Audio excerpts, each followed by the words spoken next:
Welcome to Mr. Magazine. If you value the fragile truths behind tabloid flashes and curated interviews, you're in the right place. Today we peel back the velvet curtain and walk quietly into a moment that was never meant for cameras but came to define something far larger than gossip, the private arrival of a child whose first breath rewrote the script for two of Turkey's most scrutinized public figures, Cemre Arda and Gökberk Yıldırım. No red carpets. No staged smiles. Just a small clinic, a few trusted companions, and the hush that precedes the most honest of human experiences. They chose solitude like a vow. In a world where every entrance is measured by flashes and every departure dissected by pundits, Cemre elected to reclaim the beginning of her child's life as a sanctuary. Surrounded only by her mother, a lifelong friend who had kept her through the worst, and one man whose presence had once been a headline in itself, Gökberk, she walked into a hospital that, for one brief chapter, resembled every other ordinary place where new lives are ushered in. The baby clasped her finger with a grip that felt like a treaty. In that small motion was a promise, a tiny, ironclad contract between infant and mother that made late apologies and old arguments recede into the background. For the first time since the news of the pregnancy, the fog of dread that had stalked Cemre unspooled. She inhaled the new smell of softness and thought, for a single luminous instant, that whatever storms had come before could shift into weather she might learn to live in. Gökberk, who until that morning had been known for roles he inhabited on screens and stages, stood outside the delivery room like someone awaiting a verdict that belonged to no script. He lingered by the door, silent and almost reverent, until a nurse, a small arbiter of permission, nodded him in. When he finally crossed that threshold, the rehearsed cadence of celebrity dropped away. He moved like a man who had been told he could not speak lines anymore and had to learn a more primitive, trull language. He approached the bed without flourish, slow as if he feared to startle what miracle lay sleeping there. At the sight of the child, something that had once been carefully managed and public about him melted into an expression of raw, unguarded tenderness.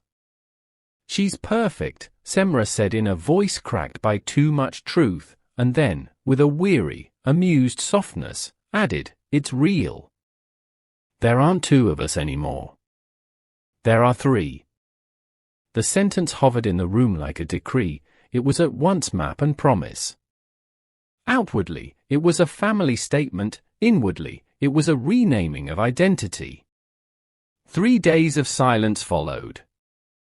No leaks. No staff member sold a whisper. The rumor mills churned into impatience, social feeds spiked with speculation, and tabloid engines offered bribes and promises to anyone who might give them a photograph or a sliver of detail. The couple, however, refused to commodify the first hours of this tender existence. They were determined that the child's first memories, the first lullaby, the first body warmth, not be shadowed by the glare of public curiosity. Then, on a gentle fourth morning when sunlight laid its hand across white sheets, Cemre reached for her phone and did something both modest and seismic.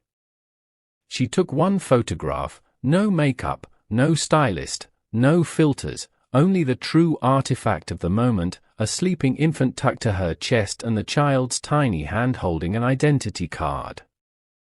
The image was anonymous enough to retain intimacy yet candid enough to carry its message. The card bore a name, Yıldırım Arda, Atlas.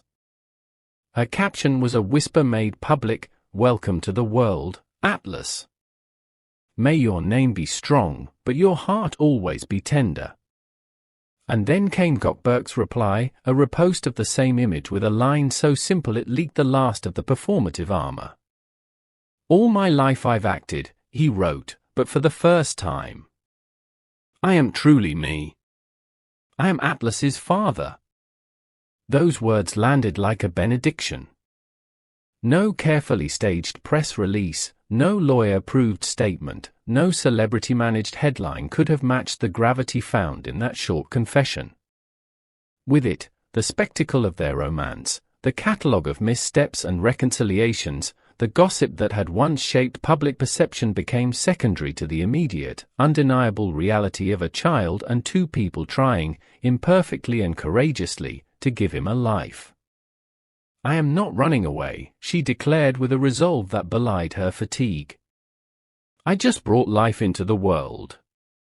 I will not have his first impressions be shaped by fear."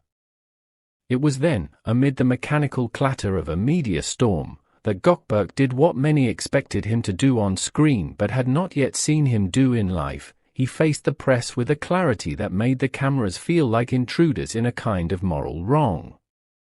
He stepped into the lobby and, without granting interviews or indulging rumors, he addressed the gathered crowd in a voice that was both weary and iron strong. He did not perform, he confronted. "I know you have a job to do," he said, "and I do not presume to stop a profession. But in this room lies a newborn who did not consent to fame. If you have any decency, if you have even the smallest sense of what is humane, you will step back. You will allow him to breathe. You will wait for statements when we are ready, not now. Today I am not an actor, today I am a father. A father does not negotiate the safety of his child." For a long time after those sentences, the sound of the press seemed to dim.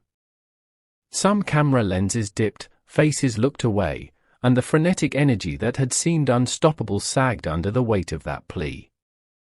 Not every journalist retreated, but the tenor of the crowd shifted, the frenzy mutating into a hush that resembled respect.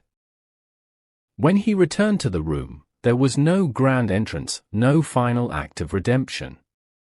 He lingered at the threshold, uncertain and hushed, as though stepping into sanctity. She patted open the blanket an inch and left beside the baby a small, deliberate space.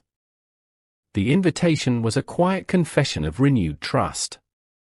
"Gökberk, come," she murmured, and the single syllable carried all the gestures neither of them could have planned. They did not stage an announcement or compose a manifesto. Instead, they performed something simpler and more radical in an era that values spectacle above essence. They became a family. Unruly, fragile, susceptible to public appetite, yet resolutely human. "We want to hear from you, Mr. Magazine family.